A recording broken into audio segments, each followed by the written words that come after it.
most of the time, I kind of like to come on here and try to be funny, maybe make you think a little bit about a deep topic that we can have fun picking apart. But then every once in a while, I'm forced to wedge myself into public service announcement mode. And while that's a lot less fun, it might be important. So without further ado, I want to take you over to North Carolina, where a babysitter just got sentenced to a minimum of 4 years in prison for the fentanyl death of a toddler.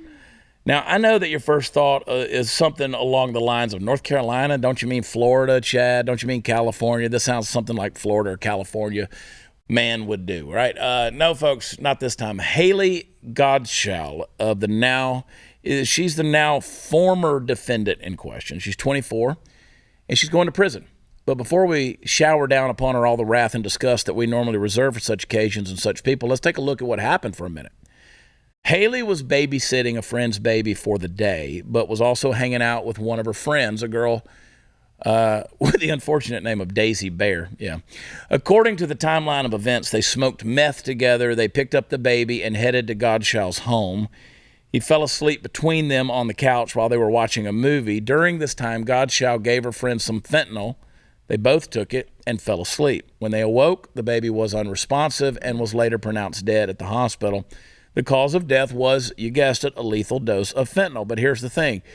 She didn't just feed him fentanyl, and it was explained in the trial that the baby couldn't have absorbed a lethal dose merely from breathing in particles while the two women were taking it. There just wasn't enough in the air for it to kill him. But here's the thing. Fentanyl, as we know, doesn't take a whole lot to kill a person. A few grains of it can be lethal under the right circumstances, and that's for an adult. This kid could have absorbed it through skin-to-skin contact, sort of like monkeypox for all we know. Now, I said at the beginning that I have to treat things like this as a PSA. I think the pretty obvious first place to land on is this. Don't do drugs around kids. And especially don't do dangerous drugs that can kill you around them. I'm not advocating that you do fentanyl at all. God knows that stuff is deadly. But if you're going to do them, don't put yourself in a situation where you might accidentally destroy a little life just so you can have some fun. Second of all, and I mean, that stuff should be basic, just knowledge. But second of all, and more to the root perhaps of the problem, why is fentanyl so prevalent in our society right now? Well, for one thing, it's far more widely available than it used to be. And that's because, ding, ding, ding, our poor is practically non-existent border to the south. Fentanyl is flooding up through this country like crazy, and with massive quantities of a super deadly drug comes, you guessed it right, a whole lot of death and destruction of lives. Look, I'm no prude, you know this, when it comes to drugs, but we've got a problem on our hands that has gotten way out of control, and we've got to do something about it. We've got to get control of the immigration problem in our society in general, and in the specific, we've got to find a way to navigate properly through this opioid crisis. We can't let things like what happened in Carolina become something we're just used to. So that's a hard deal. In fact, you got a clip. Let's play it right now. The U.S. Drug Enforcement Administration is warning Americans about an emerging trend in the opioid epidemic, and that is rainbow fentanyl.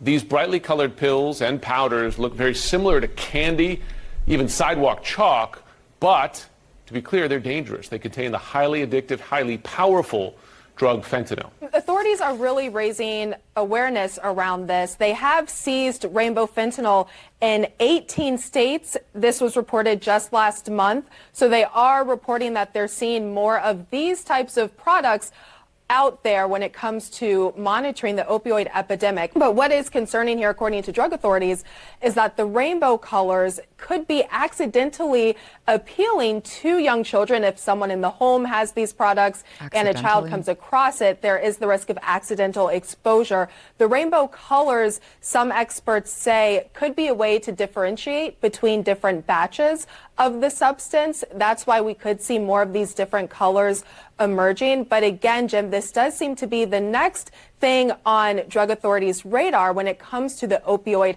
epidemic. Yeah. And again, it's a sad story about what happened in North Carolina. I mean, that's accidentally. Yeah, that's the whole thing is the rhetoric around it. Look, you need to name it a weapon of mass destruction. Okay, need to hold China accountable. Need to hold the cartels accountable. There needs to be obviously something done at the border, but we got to take action to get against the cartels as well. We talked about that already this week. Anyway.